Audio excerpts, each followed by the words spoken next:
ችንን እንዴት ደግሞ ልናጠናው እንደሚገባ ትንሽ ምሳሌዎችን እያደረገን እንሄዳለን።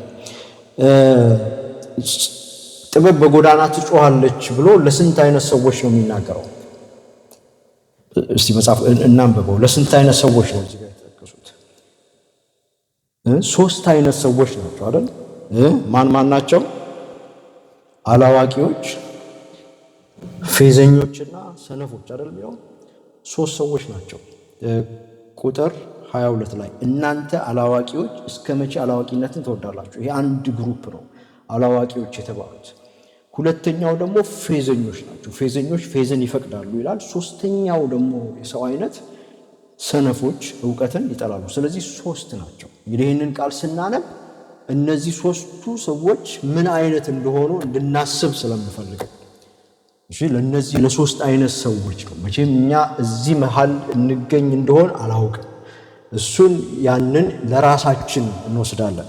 እነዚህ ሶስት አይነት ሰዎች ናቸውና በጣም የገረመኝን ነገር ነገራቸው። ይሄን መጽሐፍ ቅዱስ ሳነብ እነዚህን ሶስት ሰዎች አገኘኋቸው እዚህ ጋር ቁጥር 22 ላይ። ነገር ግን ወረድ ብዬ ሳያቸው ሁለት ብቻ ቀሩብኝ። ቁጥር 32 ላይ ቁጥር 32 ላይ ማና ማቀሩ አላዋቂዎችና ሰነፎች ፌዘኞች የሉም እዚህ ጋር።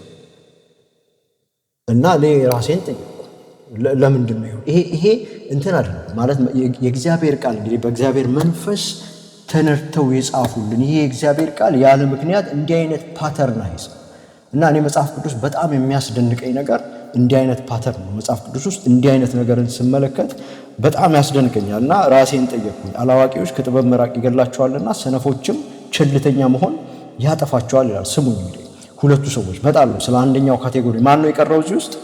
ፌዘኞች የተባሉት ናቸው። ምን እንደሆኑ በሚቀጥለው ስላይድ ላይ እንመለከታለን። ግን ስለነዚህ ስለ ሁለት ሰዎች እንመልከት። አንደኛው አላዋቂዎች ምንድናቸው? እነዚህ ከጥበብ የራቁ ሰዎች ናቸው።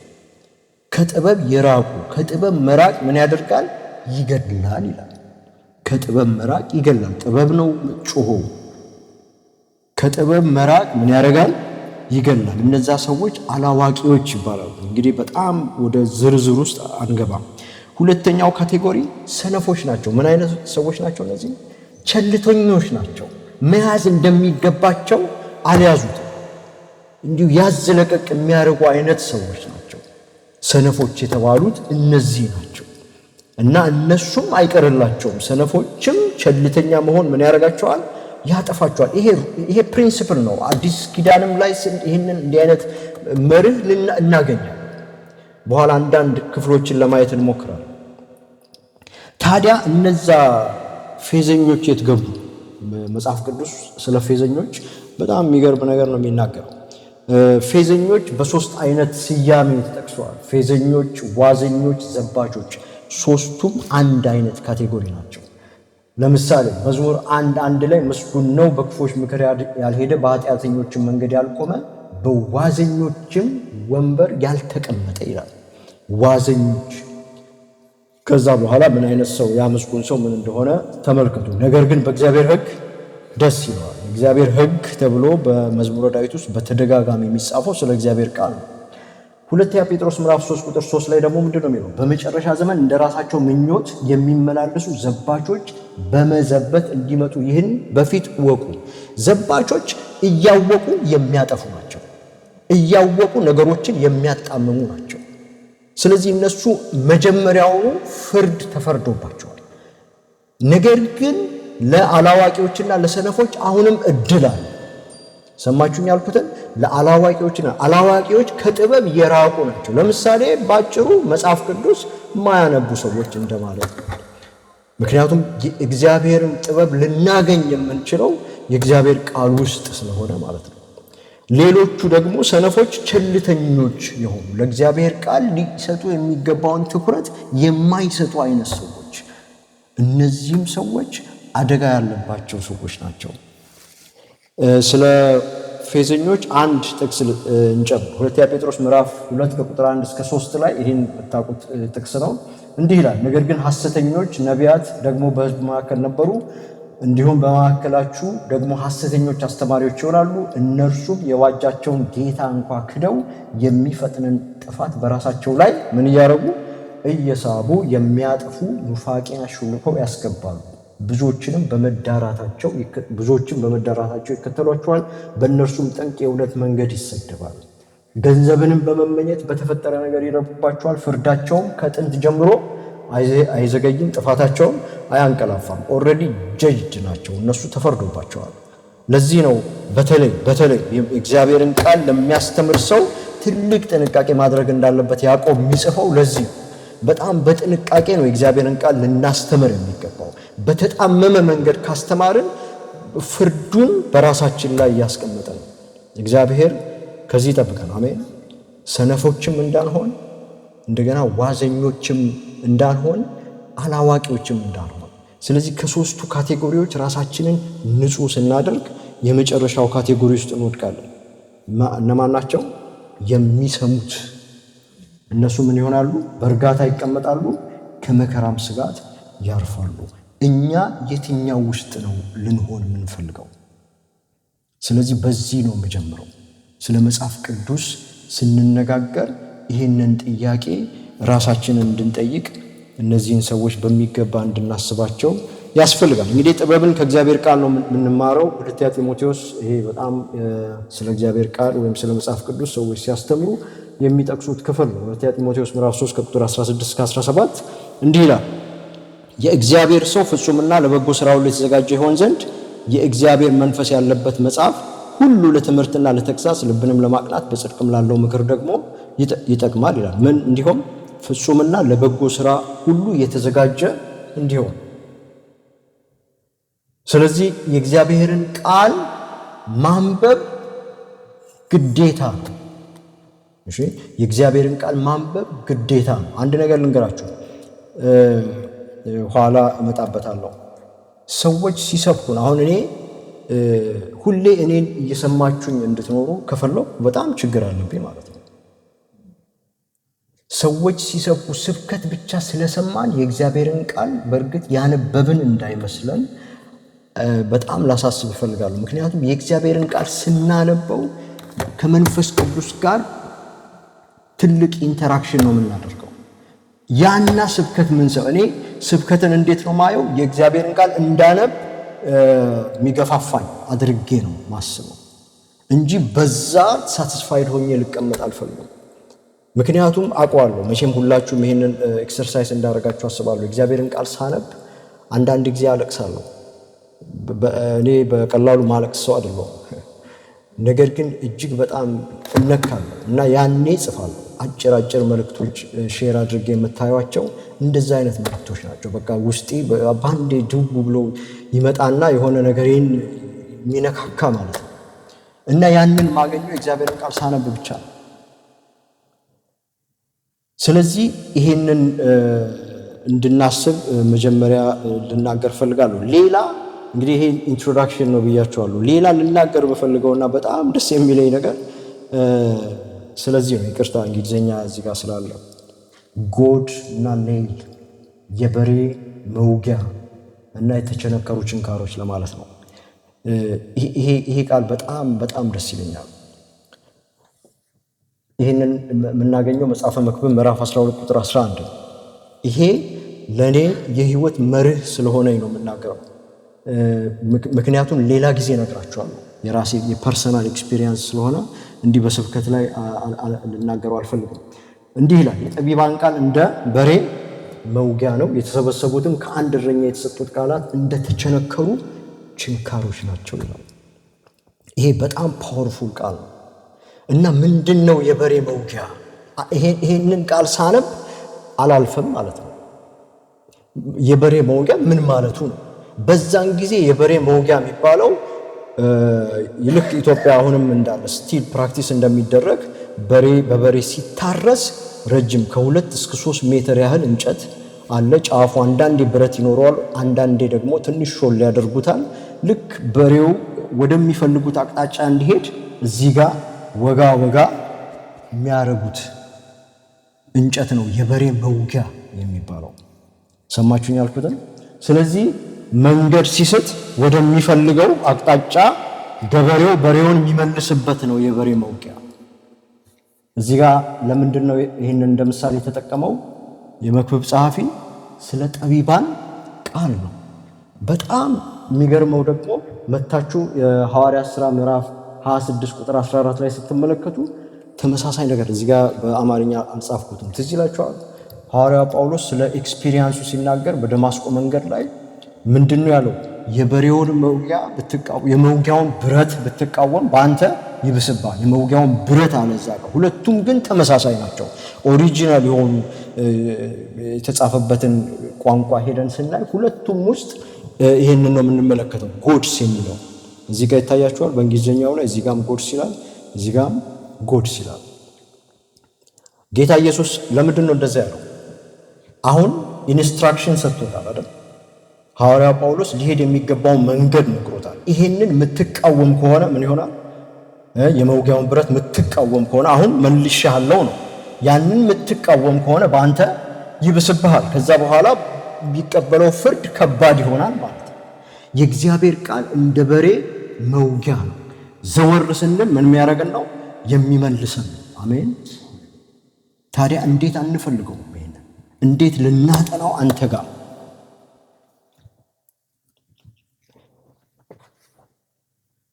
ሌላ ደግሞ ወደ ሐሳባችሁ ላመጣ የምፈልገው የሐዋርያው ጳውሎስ ጸሎት ነው። እኔ በሐዋርያው ጳውሎስ ጸሎት በጣም ኢንተረስትድ ነኝ። ብዙ ጊዜ ሶስት ነገር ነው የሚጸልየው። ኮኢንሲደንስ ይሆናል ብዬ አላስብም። እዚህ ጋርም 3 ነገር ሲጸልይ እንመለከታለን። ሌሎቹ ጸሎቶች ኤፌሶን ውስጥ ያሉት ናቸው። እነሱን አሁን ልናገር አልፈልግም። እዚህ ጋር ስለ እግዚአብሔር ቃል ስለምናገር እንዲህ ያለ ሁለተኛ ተሰሎንቄ ምዕራፍ 3 ከቁጥር 1 እስከ 2 3 ነገሮችን ሲጸልይ ትመለከታላችሁ። በቀረውስ ወንድሞች ሆይ ምን የማን ቃል? የጌታ ቃል እንዲሮጥ የጌታ ቃል እንዲሮጥ አንድ ጸሎት ነው። ቀጥሎ ደግሞ በእናንተም ዘንድ ደግሞ እንደሚሆን ምን እንዲሆን እንዲከበር 2 ጸሎት ነው። ሶስተኛው እምነትም ለሁሉ ስለማይሆን ከአመፀኞችና ከክፎች ሰዎች እንድንድን ስለኛ ጸልዩ። 3 ነገር ጸልዩልኝ።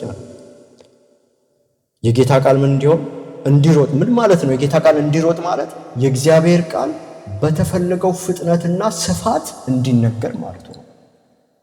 የሐዋርያው ጳውሎስ ትዝ ይላችኋል። ሌላ ጊዜም ሐዋርያው ጳውሎስ ስለ እንዲጸልዩለት ሲናገር የቃሉን ደጅ ከፍትልን ዘንድ ስለኛ ምን አድርጉ? ጸልዩ። በቃ የሱ ጸሎት እሱ ነው። ቃሉን ለመናገር እድል እንዲፈጠርለት ነው። እዚህ ጋር የጌታ ቃል እንዲሮጥ ነው። ምክንያቱም እሱ ከጊዜ ጋር ነው የሚሮጠው ሐዋርያው ጳውሎስ። እኛ እኮ በጣም እኔ ማዝነው በቅርብ የጻፍኩት ነገር ትዝ ይላችኋል። ምናልባት አንብባችኋል። ጊዜ ያለፈበት ጉረኛ የሚለው ማለት ነው። ያነበበ ሰው አለ? አንብባችኋል። እንደዚህ ልናስብ ይገባል። እኛ ጊዜ የለም። በርግጥ እያንዳንዱ ቀን ከህይወታችን ከእድሜያችን እየተቀነሰ ነው የሚለው። ዛሬ አሁን ከኛ እድሜ ይቀነሳል ማለት ነው። ዛሬ ሲያልፍ በቃ አንድ ቀን እየተቀነሰ ነው የሚለው። ጊዜ የለም እና ሐዋርያው ጳውሎስ ጊዜውን በአግባቡ መጠቀም ስለሚፈልግ የጌታ ቃል ምን እንዲሆን እንዲሮጥ ሊነገር በሚገባው ፍጥነትና ስፋት እንዲነገር ሲያጸልይ ትመለከታላችሁ። ሁለተኛስ በእናንተ ዘንድ ደግሞ እንዲሆን ምን እንዲሆን እንዲከበር ሰዎቹ የእግዚአብሔርን ቃል ሰምተው ለእግዚአብሔር ቃል ተገቢ ምላሽ እንዲሰጡ። ትዝ አይላችሁም? ተሰሎንቄ ሞዴል ቤተክርስቲያን ብለን አንደኛው የእምነት ስራችሁ ለእግዚአብሔር ቃል የሰጡት ተግባራዊ ምላሽ ምን እንደሆነ ለማየት ሞክረን ነበር ከዚህ በፊት።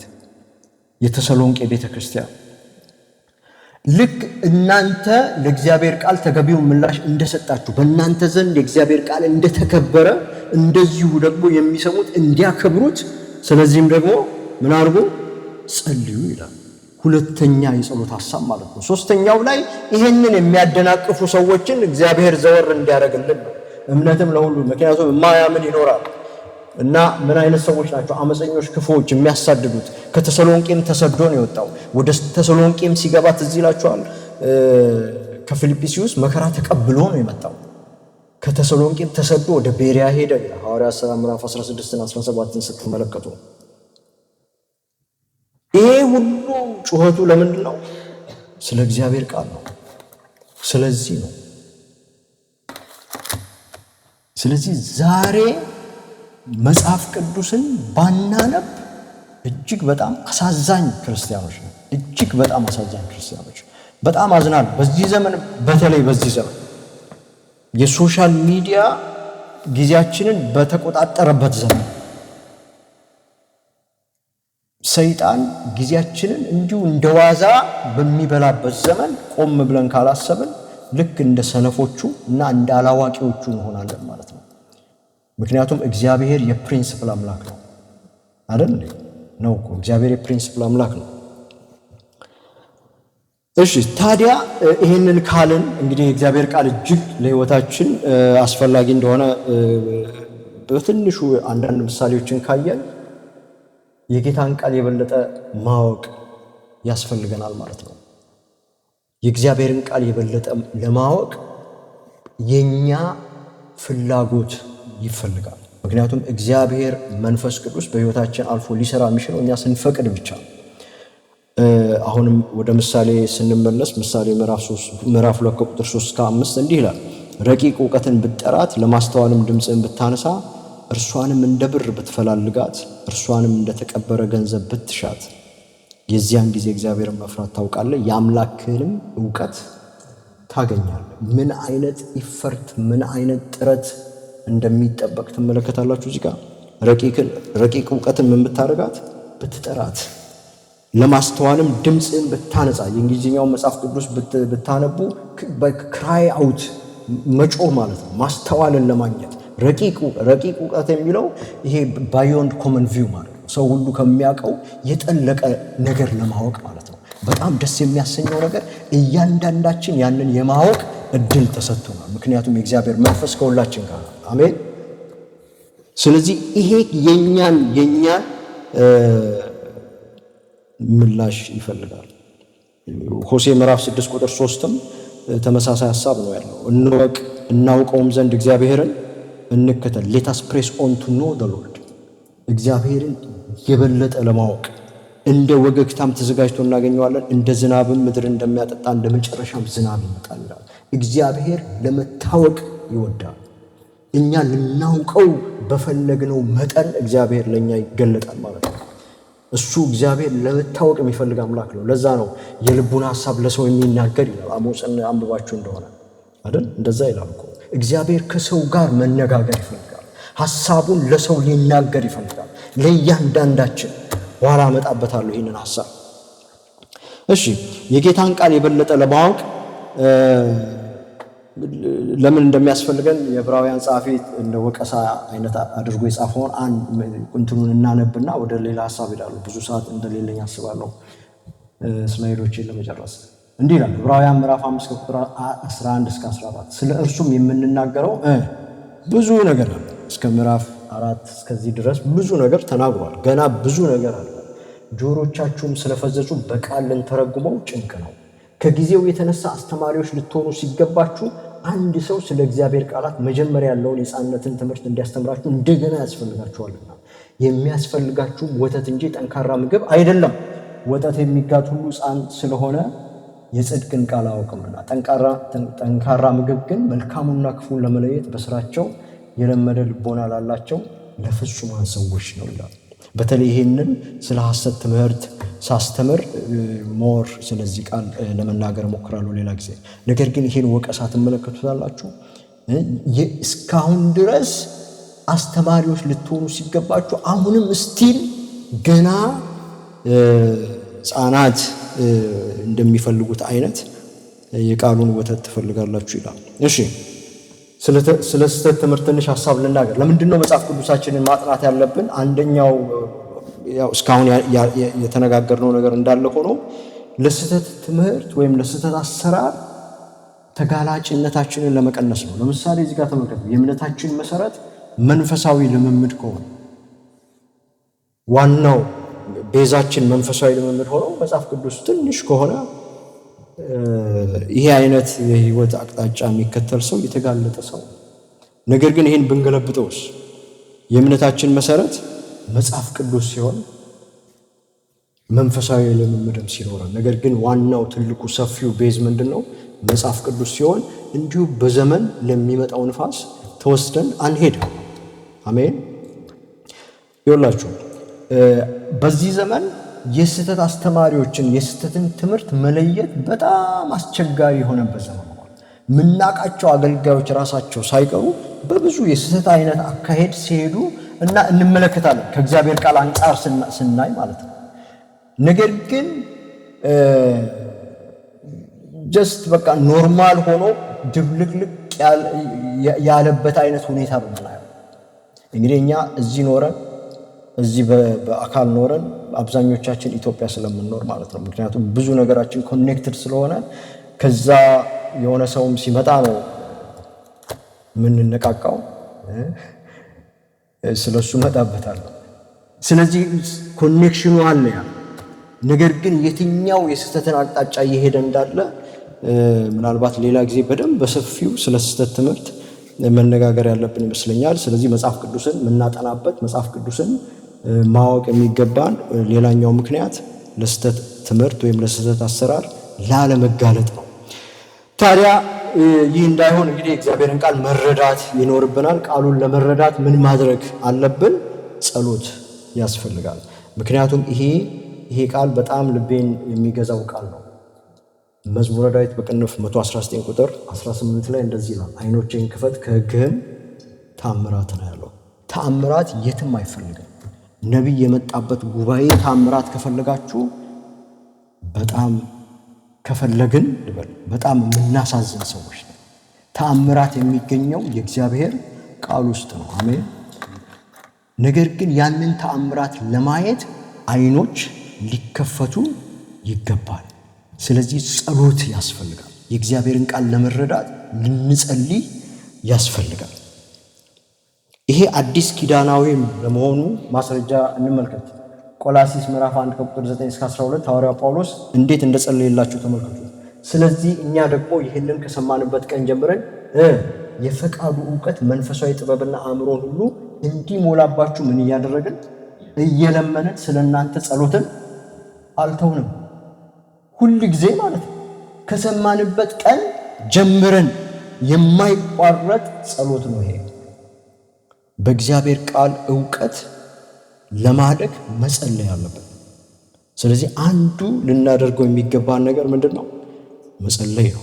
ከዛ በኋላ ምን ይላል? በበጎ ስራ ሁሉ ፍሬ እያፈራችሁ በእግዚአብሔርም ዕውቀት እያደጋችሁ ከደስታም ጋር በሁሉ ለመጽናትና ለመታገስ እንደ ክብሩ ጉልበት መጠን በኃይል ሁሉ እየበረታችሁ በቅዱሳንም ርስት በብርሃን እንድንካፈል ያበቃንን አብን እያመሰገናችሁ በነገር ሁሉ ደስ ልታሰኙ ለጌታ ትመላለሱ ዘንድ እንለምናለን። ይሄ በጣም የሚያረካ ጸሎት ነው። ስለዚህ ሁሉ ጊዜ አንዳችን ለአንዳችን ልንጸልይ የሚገባን ለራሳችንም ተክተን ልንጸልይበት የሚገባ ነው። ስለዚህ እግዚአብሔርን ቃል ለመረዳት ምን ያስፈልጋል? ጸሎት ያስፈልጋል። ከጸሎት ባሻገር ሌሎች 3 ነገሮች ደግሞ ያስፈልጋሉ። እነሱን እንመልከት። 3 ነገር። 1 ቃሉን መማረክ መውደድ፣ 2 ማሰላሰል፣ 3 መኖር ይጠይቃል። 3 ነገር ማድረግ አለ። መዝሙረ ዳዊት በቅንፍ 119 ቁጥር 97 አቤቱ ሕግህን እንደምን እጅግ ወደድሁ። መውደድ ቀኑን ሁሉ እርሱ ትዝታዬ ነው። ማሰላሰል ቁጥር 98 ለዘላለም ለእኔ ነውና ትእዛዝህ ከጠላቶቼ ይልቅ አስተዋይ አደረገኝ። ምስክር ትዝታዬ ነውና ካስተማሩኝ ሁሉ ይልቅ ምኖ አስተዋሉ። ትእዛዝህን ፈልጌያለሁና ከሽማግሌዎች ይልቅ አስተዋልኩ ይላል። ይኸውላችሁ 3 ነገር ነው እዚህ ጋር የምንመለከተው። አንደኛው ምንድነው? ሕጉን መውደድ ነው። ሌላኛው ሕጉን ማሰላሰል ነው፣ ትዝታ ሜዲቴሽን የሚለው። ሶስተኛው ደግሞ እዚህ ጋር ግልጽ አይደለም የአማርኛው መጽሐፍ ቅዱስ፣ ምናልባት አዲሱ መደበኛ ትርጉም ሊገልጸው ይችላል ብዬ አስባለሁ። ትእዛዝህን ፈልጌያለሁ የሚለው አይ ኪፕ ዩር ፕሪሴፕትስ ነው የሚለው። ጠብቄያለሁ፣ ትእዛዝህን ምን አድርጌያለሁ? ጠብቄያለሁ። ወድጃለሁ፣ ቃልህን አሰላስያለሁ፣ እንደገና ቃልህን ምን አድርጌያለሁ? ጠብቄያለሁ። ይህንን ስላደረኩ ምኖ ከጠላቶቼ ይልቅ አስተዋሉ። አሜን። ከጠላቶቼ ኢማጂን ሐዋርያ ጳውሎስ ትዝ ይላችኋል ስለ የመንፈሳዊ ጦር ዕቃ አንሱ ሲል ምንድን ነው ያለው? የዲያብሎስን ሽንገላ ትቃወሙ ዘንድ እንዲቻላችሁ አይደል የሚለው? አንዱ የመንፈስ ሰይፍ የተባለውም የእግዚአብሔር ቃል ነው። ስለዚህ ከጠላቶች ይልቅ ማስተዋል እንድንችል የሚያደርገን ምንድነው? የእግዚአብሔር ቃል ነው። ዩሲ የእግዚአብሔርን ቃል ስንወድ እናነበዋለን። ስናነበው አእምሯችን ውስጥ ይመላለሳል፣ እናስበዋለን። እንደዛ ስንሆን ደግሞ እንኖረዋለን። አሜን። ይህንን ስናደርግ በእርግጥ የእግዚአብሔርን ቃል እንረዳለን። ከሽማግሌዎች ይልቅ አስተዋሉ፣ ካስተማሩ ሁሉ ይልቅ አስተዋሉ። ይሄ በጣም ያስደስተኛል። አሜን።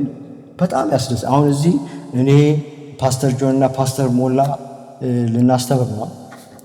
ዩ ኖ ዋት ቃሉን ከወደዳችሁ፣ ቃሉን ካሰላሰላችሁት፣ ቃሉን ከኖራችሁት ከኛ ይልቅ አስተዋዮች ትሆናላችሁ። አሜን።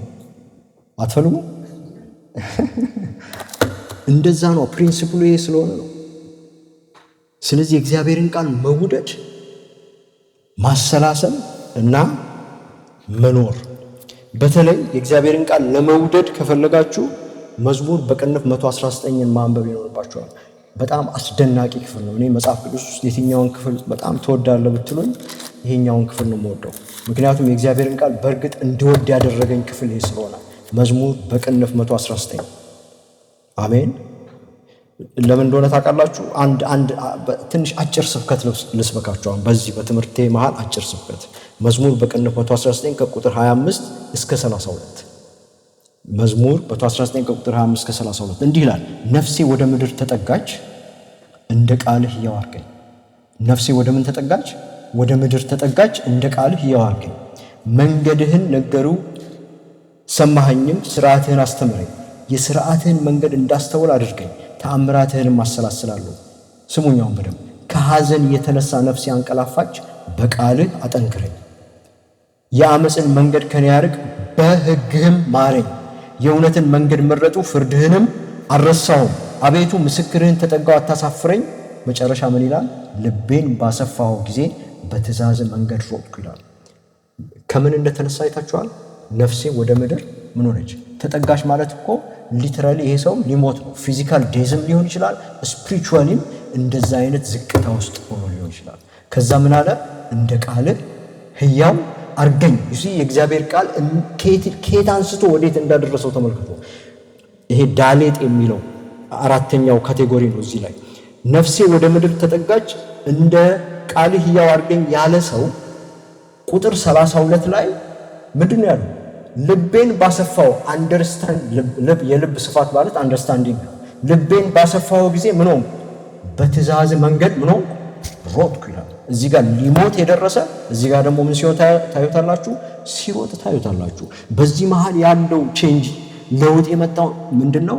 የእግዚአብሔር ቃል ነው። አስተውላችሁ እንደሆነ እንደ ቃልህ ሕያው አድርገኝ ብሏል። ከሐዘን የተነሳ ነፍሴ አንቀላፋሽ ብሎ ምን አለ?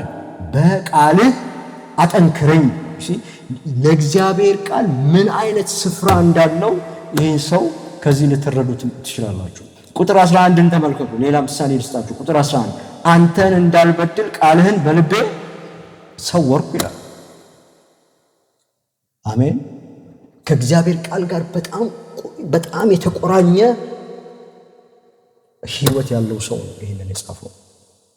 ስለዚህ የእግዚአብሔር ቃል መውደድ ከፈለጋችሁ ምናልባት ለእግዚአብሔር ቃል ያለኝ መውደድ እምብዛም ነው ብላችሁ የምታስቡ ከሆነ ይህንን ክፍል አንብቡት። እያንዳንዱ ምንም ያለ ምንም እንትን እንዲሁ ዝም ብላችሁ ሳታልፉት እያንዳንዱን ቁጥር ለማንበብ ሞክሩ። ረጅሙ ምዕራፍ ነው መጽሐፍ ቅዱስ ውስጥ። ስለ ቃሉን መውደድ ትንሽ ተጨማሪ ሐሳቦችን ቃሉን መውደድ ብያችኋለሁ አይደል? እዚሁ ክፍል ውስጥ ቁጥር 162 ላይ ምን እንዳለ ታውቃላችሁ? የሰው ብዙ ምርኮ እንዳገኘ በቃልህ ደስ አለኝ ይላል። በዛን ጊዜ ብዙ ምርኮ ይዞ መግባት እጅግ በጣም ደስታ የሚፈጥር ነገር ነው። ብዙ ምርኮ እንዳገኘ በቃልህ ደስ አለኝ። ኤርምያስ 15:16 ደግሞ እንዲህ ይላል፣ ቃልህ ተገኝቷል፣ እኔም በልቼዋለሁ። አቤቱ የሠራዊት አምላክ ሆይ በስምህ ተጠርቻለሁና ቃልህ ምን ሆነኝ? ሐሴትና የልብ ደስታ ሆነኝ ይላል። አሜን አሜን። ቃሉን ስለማሰላሰል በጣም የተለመደውን ክፍል ነው ማለትላችሁ። ዘዳግም ምዕራፍ 6 ከቁጥር 6 እስከ 9 በጣም ደስ ይለኛል ክፍል። እንዲህ ይላል፣ እኔም ዛሬ አንተን የማዘውን ይህን ቃል በልብህ ያዝ፣ ለልጆችህም አስተምረው፣ በቤትህም ስትቀመጥ፣ በመንገድም ስትሄድ፣ ስትተኛም ስትነሳም ምን አድርገው? ተጫወተው። በእጅህም ምልክት አድርገህ እሰረው፣ በዓይኖችም መካከል እንደ ክታብ ይሁንልህ፣ በቤትህም መቃኖች በደጃፍህም በሮች ላይ ጻፈው። በቃ ከቃሉ መሸሽ የለም ለዚህ ሰውዬ። ወደዛ ቢያይ ቃሉ ነው፣ ወደዚህ ቢመለከት ቃሉ ነው፣ ወደ ራሱ ሲያይ ቃሉ ነው፣ ወደ ልቡ ሲያይ ልቡ ውስጥ ምን አለው? ቃሉ አለው። ከቃሉ ጋር የተቆራኘ ማንነት ማለት ነው። አሜን። ስለዚህ እንደዛ እንድንሆን ነው እግዚአብሔር የሚፈልገው። እግዚአብሔር ይርዳን። አሜን። እሺ፣ ቃሉን ስንረዳ፣ የእግዚአብሔርን ቃል ስንረዳ ሁለት ነገር ማድረግ እንችላለን። እየጨረስኩ ነው። ሁለት ነገር ማድረግ እንችላለን። አንደኛው እንዴት መናገር እንደምንችል እናውቃለን። how to speak the word of God። ሁለተኛው ደግሞ እዛ በሰማያዊ የጻፍኩትን ተመልከቱ። when to speak መቼ ልንናገረው እንደሚገባ እናውቃለን። ወይም የጊዜው ቃል ተብሎ የተለመደው ነገር ማለት ነው። ሁለት ነገር how to speak ለሚለው በቅንነት የሚናገር የሚለውን ክፍል እንወስዳለን። መጣለው ወደዛ ጥቅስ። when to speak የሚለውን ደግሞ ብዙ ጥቅሶችን ማንሳት እንችላለን ለዛ። ስለዚህ ሁለት ነገር ማድረግ እንችላለን። የጊዜውን ቃል እናገኛለን። እንዴት ደግሞ የእግዚአብሔርን ቃል ልንረዳው እንደምንችል እናውቃለን። የእግዚአብሔርን ቃል ስንወድ፣ ስናሰላስለው፣ ስንኖረው። ስለዚህ ስለ እነዚህን ሁለት ሐሳቦች በዚህ ክፍል ውስጥ ተጠቃለው እናገኛቸዋለን። ይሄ ስለ ኢየሱስ ክርስቶስ የተነገረ ትንቢት እንደሆነ የመጽሐፍ ቅዱስ አጥኚዎች ይስማማሉ። ኢሳይያስ ምዕራፍ 50 ቁጥር 4 እንዲህ ይላል፣ የደከመውን በቃል እንዴት እንደምደግፍ አውቅ ዘንድ ጌታ እግዚአብሔር የተማሩትን ምላስ ሰጥቶኛል። ማለዳ ማለዳ ያነቃኛል፣ እንደ ተማሪዎችም ትሰማ ዘንድ ጆሮዬን ያነቃቃል ይላል። የአማርኛው መጽሐፍ ቅዱስ በተለይ የ1962ቱ ባይዘዌይ የ1962ቱ መጽሐፍ ቅዱስ ከኦሪጂናል ላንጉዌጅ ጋር በጣም የቀረበ ትርጓሜ ነው። ነገር ግን ቃላቶቹ ትንሽ ፈታፈታ ስላላሉ አንዳንድ ነገሮችን ለመረዳት እንቸገራለን። የእንግሊዝኛውን መጽሐፍ ቅዱስ ስንመለከት ሁለት ነገር ነው የምናገኘው። እዚህ ጋር የደከመውን በቃል እንዴት እንደምደግፍ የሚለው ነገር ውስጥ ሁለት አለ። እዚህ ጋር ስናየው አንድ ነው አይደል የሚመስለው።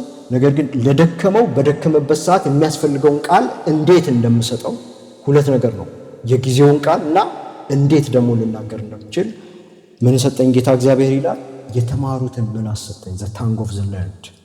አሜን። እግዚአብሔር የተማሩትን ምላስ ይስጠን፣ ሁለቱንም ነገሮች እንድናደርግ። አንደኛው እንዴት ልንናገር እንድንችል እንድናውቅ፣ ሁለተኛው ደግሞ የጊዜውን ቃል ልንናገር እንድንችል እንድናውቅ። አሜን። ይሄ ነው ትንቢት ማለት እኮ ይሄ ነው። አሜን። ክብር ለኢየሱስ ይሁን።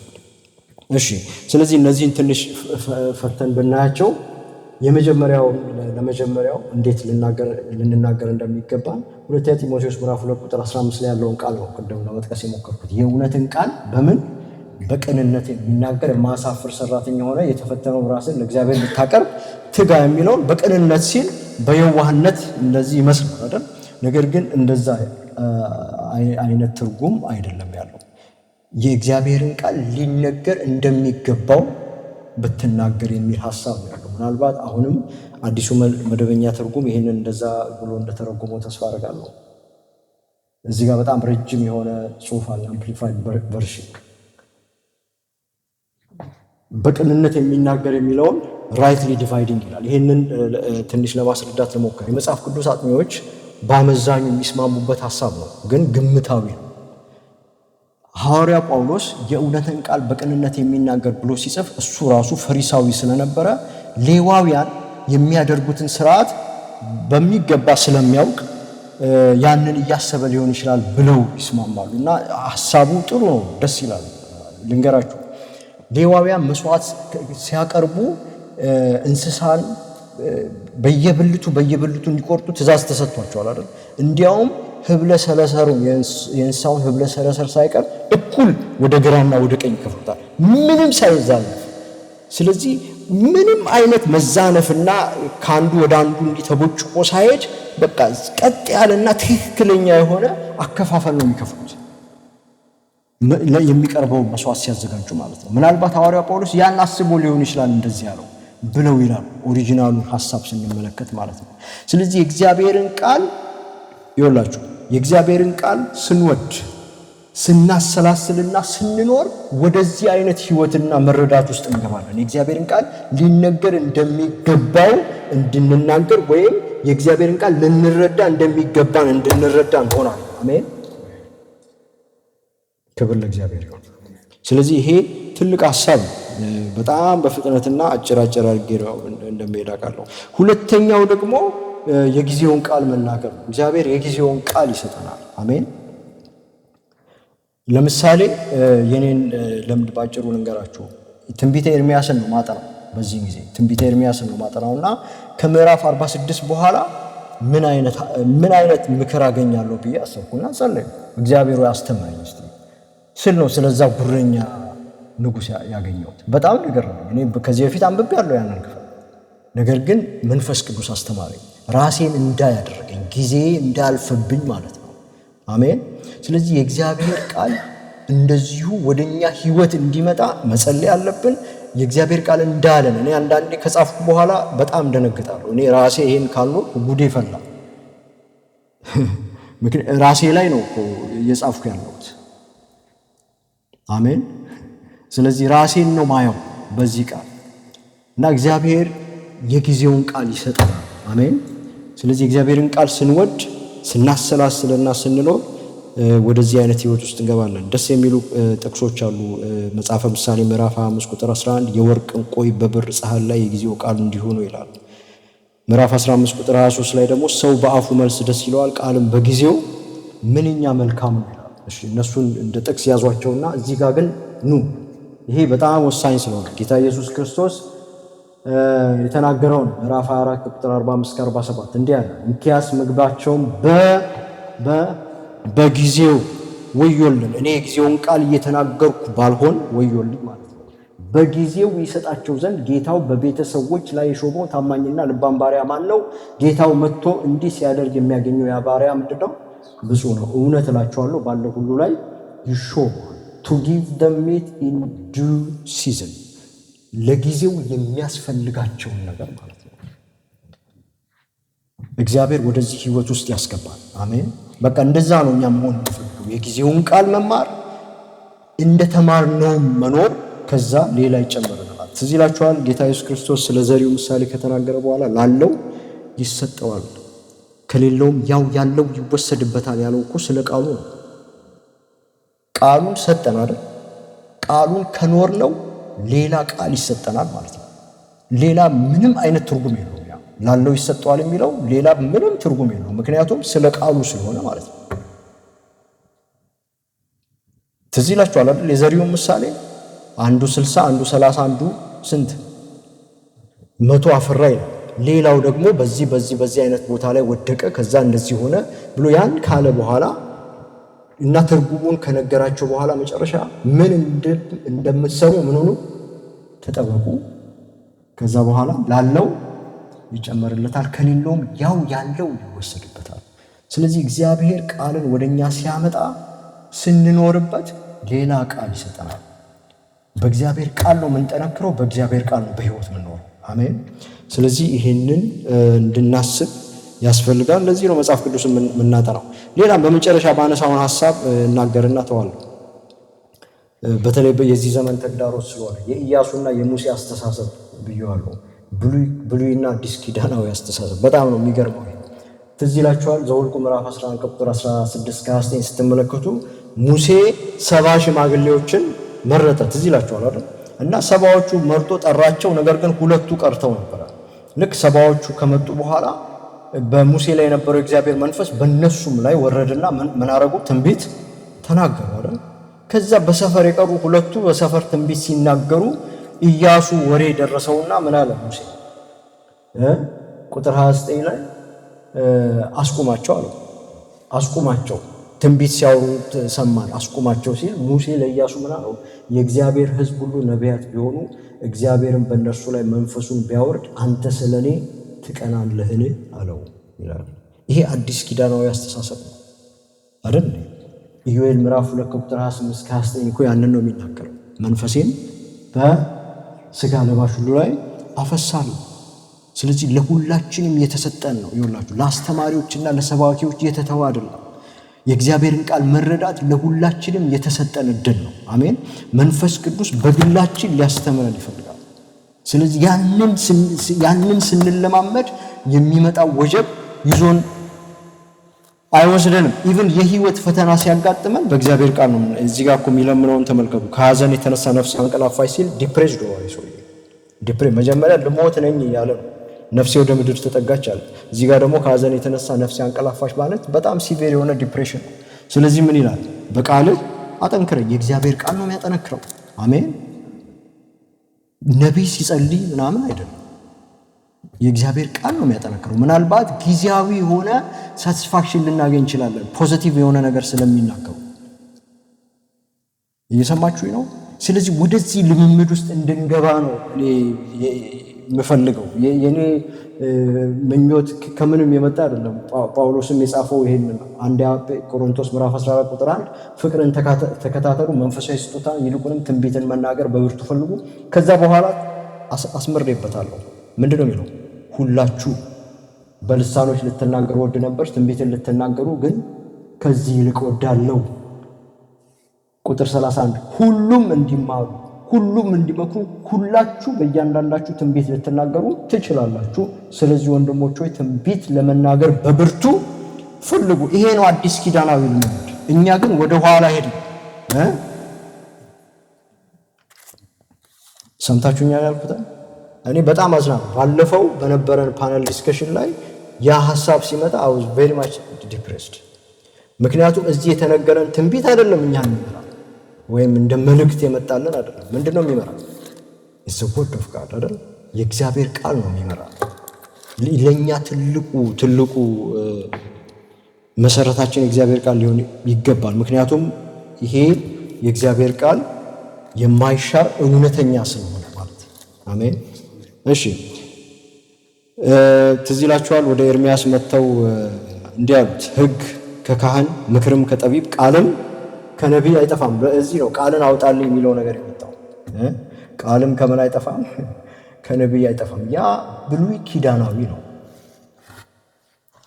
ነገር ግን አዲስ ኪዳናዊ የሆነውን ተመልከቱ። በኤርምያስ ትንቢት ራሱ የተጻፈው ምዕራፍ 31 ከቁጥር 31 እስከ 34 ያንን እንመለከታለን። ቅድም የኢዩኤልን ትንቢት ደግሞ አይተናል። ስለዚህ ሁሉም በአንድ ደረጃ ምንድናቸው? የንጉሥ ካህናት ናቸው። በአዲስ ኪዳን ሁላችንም የንጉሥ ካህን ከሆንን ከንጉሳችን ቀጥታ ልንሰማ እንችላለን። ይሄ እኮ ነው የሆነው። ሉተርን ታስታውሳላችሁ አይደል? ዶክትሪን ኦፍ ፕራይቬት ጀጅመንት። ሁሉም ሰው እግዚአብሔርን ሊሰማ ይችላል። ኤክሰርሳይዝ ዲሰርመንት፣ ትክክለኛ የሆነውና ያልሆነው ሊለይ ይችላል። በመንፈስ ቅዱስ ተመርቶ የእግዚአብሔርን ቃል ምን ሊያደርግ ይችላል? ሊተረጉም ይችላል። ይሄ ነው ዶክትሪን ኦፍ ፕራይቬት ጀጅመንት። ስለዚህ የእግዚአብሔር ቃል ለኛ እንደዚህ ተጠግቶ ወደኛ እንደዚህ መጥቶ የእግዚአብሔር መንፈስ ፕሮቪዥን ተሰጥቶን አይ አንሰማም እንደዚህ አንፈልግም ብለን ስንሄድ በእርግጥ የእግዚአብሔርን መንፈስ እያሳዘነን እንስማማለን በዚህ። ስለዚህ ወደ መጽሐፍ ቅዱሳችን እንመለስ። ተአምራትን ቃል ውስጥ እንፈልግ። አሜን። የጊዜውን ቃል እዚሁ ቃል ውስጥ እንፈልግ። ያኔ እግዚአብሔር ይናገረናል። አሜን። መጨረሻ ላይ አንድ ስላይድ ላሳያችሁና ልጨርስ። የመጽሐፍ ቅዱስ የጥናት አትኩሮቶች እንግዲህ መጽሐፍ ቅዱስን እንዴት እንደምናጠና መጽሐፍ ቅዱስ ምን እንደሆነ በሚል በዝርዝር ብንሄድበት ይሆናል። ነገር ግን እቺን ብቻ ተናግሬ ልተው። የመጀመሪያው በቃ ከቻልን ማድረግ የሚኖርብን ይሄን ነበር። መጽሐፍ ቅዱስ በዕብራይስጥ ወይም በግሪክ የተጻፈው ከቻልን፣ ምክንያቱም የትርጓሜ ኢፌክት ስለሌለበት ማለት ነው። ኦሪጂናል ላንጉዌጅ ስለሆነ። ግን ያንን እንችላለን አንችልም አይደል? ግን ያ ነበር ጥሩ ሊሆን የሚችለው። ስለዚህ እኛ የቱ ጋር ነን ያለነው? ሁለተኛው ላይ ነው፣ በእኛ ቋንቋ። ስለዚህ በተቻለ መጠን አዲሱንም ትርጉም የመጀመሪያውንም ትርጉም እያደረግን ቃሉን ለመረዳት መሞከር ይኖርብናል። ያኔ እግዚአብሔር መንፈስ ይረዳናል። አሜን። ከዛ በኋላ መሰረታዊ መርጃ ጽሁፎች ወይም ማጣቀሻ የሚባሉ ኮንኮርዳንስ እና ሌክሲከን የሚባሉ አሉ። እንግዲህ መጽሐፍ ቅዱስን ጊዜ ወስደን የእግዚአብሔር ቃል በቃ ስራዬ ብለን ማጥናት እንድንጀምር ነው ተስፋ የምናደርገው። ያንን የምናደርግ ከሆነ ብዙ አይነት መጽሐፍ ቅዱስን ማጥናት የምንችልባቸው መንገዶች አሉ። ስለዚህ እነዛን ሁሉ መንገዶች እናያለን። አሜን። ከዛ ቀጥሎ ደግሞ ተጨማሪ መረጃ ጽሁፎች ኮሜንተሪስ ምናምን የምንላቸውን ልናነብ እንችላለን። መጨረሻ ደግሞ ታሪካዊ ጽሁፎች ናቸው። ስለዚህ እንደዚህ እያደረግን መጽሐፍ ቅዱስን ማጥናት ይኖርብናል ወገኖች። አንድ ላይ ያደርጋችሁ እኔ የእግዚአብሔር ቃል አንድ ቃል ሲገባኝ ከሚሰጠኝ ደስታ ሌላ ምንም ደስታ በምድር ላይ አላገኝም። እውነቴን ነው ብላችሁ በእግዚአብሔር መንፈስ ፊት ቆሜ ነው የምናገረው። ይሄን አንድ ቃል ሲገባኝ በህይወቴ ትልቅ ደስታ ነው። ይህንን ነው የተለማመድኩት። አሜን። አንዳንዴ እንዲያውም ምን አለ ወደ ጀሩሳሌም ሄጄ ጀሩሳሌም ኮሌጅ ኦፍ ባይብል ቁጭ ብዬ ብማር እላለሁ። በቃ ናፍቆቴም እሱ ነው፣ የእግዚአብሔርን ቃል መማር። ገና ወደዚህ ፕሮፌሽን ሳልመጣ በፊት ሄድኩኝ ሴሚናሪ ለመግባት ማለት ነው። እና ማንም የሚያስተምረኝ ስለሌለ በግሌ ለመማር ስጠይቅ በጣም ከብዙ ዓመት በፊት ነው 24,000 ብር ይዘህ መምጣት አለበት ሲሉኝ ደንግጬ ተመለስኩ። ከዛ በኋላ በቃ ተውኩ። ፍላጎቴን ልነግራቸው ነው። ነገር ግን እግዚአብሔር በዘመናት መካከል በዛ ጋም በዚህ ጋም እያደረገ የእግዚአብሔር ቃሉን ሲያስተምረኝ አይቻለሁ። አሜን። ስለዚህ ይሄ ከእውቀቶች ሁሉ በላይ የሆነ እውቀት ነው። አሜን። ከሁሉም በላይ የሆነ እውቀት ነው። ክብር ለኢየሱስ ይሁን። የመጨረሻ አንድ ቃል ላንብብና እንጨርስ። መጽሐፈ ምሳሌ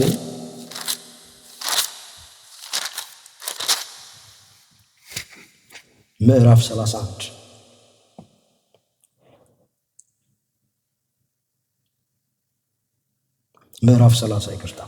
ምዕራፍ 30 ከቁጥር 1 ጀምሮ የማሳ አገር ሰው የያቄ ልጅ የአጉር ቃል ይላል።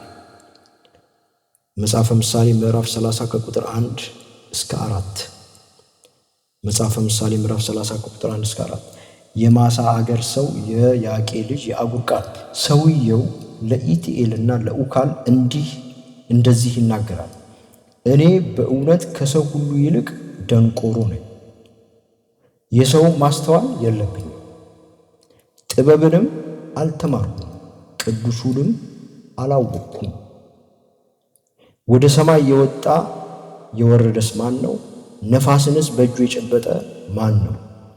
ውሃንስ በልብሱ የቋጠረ ማን ነው? የምድርን ዳርቻ ሁሉ ያጸና ማን ነው? ይህን ታውቅ እንደሆነ ስሙ ማን? የልጁ ስም ማን ነው ይላል።